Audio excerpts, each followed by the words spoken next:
Would you like to live your life feeling like you have a head cold? You know, that crummy feeling where everything's foggy, you can't think straight, you can't focus. It doesn't, it's nothing you want to keep doing, right? For a long time. We're so happy when our immune system finally gets rid of that virus and we can think straight again. Well, you know why that fogginess happens with viruses? It's because they influence the way that neurotransmitters are handled in your body and it depletes them. Things like serotonin, norepinephrine, dopamine, really important neurotransmitters. And you know what else?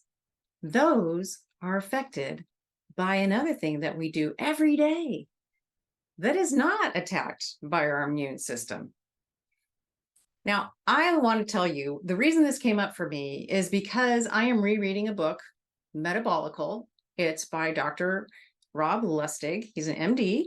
It's a great book. I highly recommend it for people who want to live long, healthy lives, as sharp as you can be, as quick as you can be, as healthy as you can be for as long as possible. And the factoid that came up this morning when I was reading was one that I don't think many people know about. So I wanted to bring it up again for you in case you don't know, because it's really critical in our everyday life. So what am I talking about? I'm talking about another thing that influences our neurotransmitters and influences the way that they are handled and how well our neurons operate.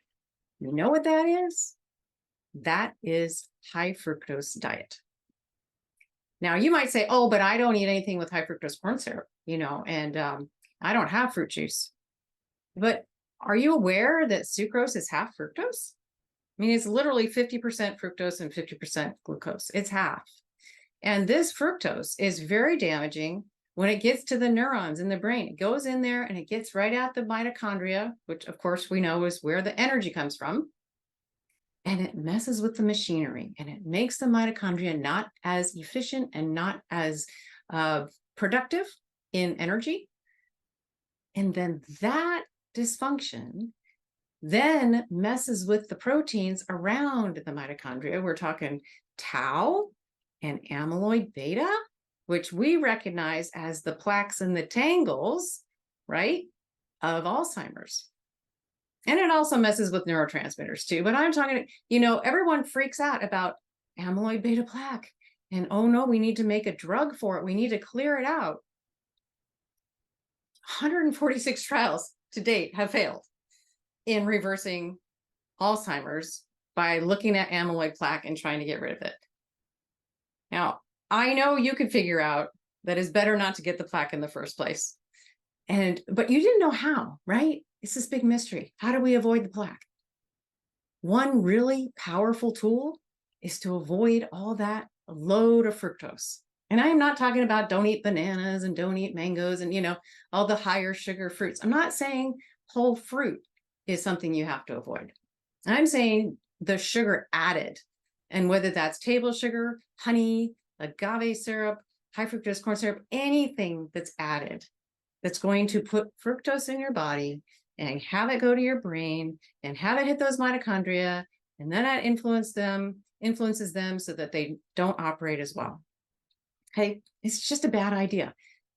And if you think about it, you probably know the big number studies, which is because most people now have heard the term that Alzheimer's is type 3 diabetes, meaning that it's highly related to the sugar intake. And that's not the only mechanism for Alzheimer's. I'll tell you that there are many suspects, but it's very clearly established that poor blood glucose control, meaning too much sugar in the body, basically, and the body is having a hard time handling it. So you're insulin resistant.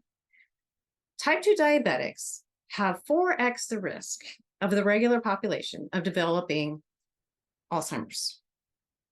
And you can guess that it's probably related to this mechanism, right? It's probably related to the fact that you get all that glucose in there, or that fructose, sorry. Well, glucose too for the blood. But in any case, too much sugar overall, influencing the mitochondria, having a low energy output, having more clumps and tangles and with the tau and the amyloid beta. Voila, there's your Alzheimer's.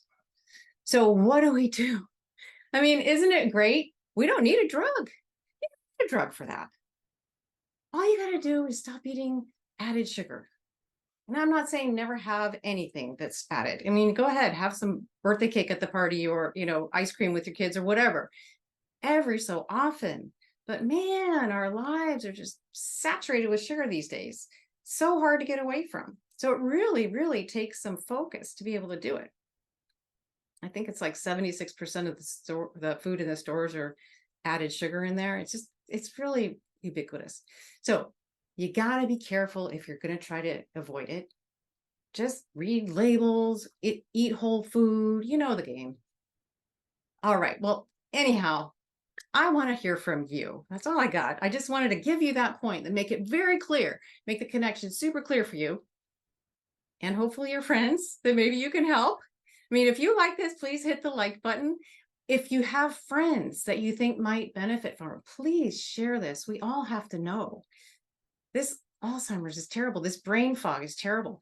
We need to all know sugar leads to that. And also, if you want to hear from me more often, please hit subscribe. That's all I got for you today. Thanks so much for your time. See you again soon.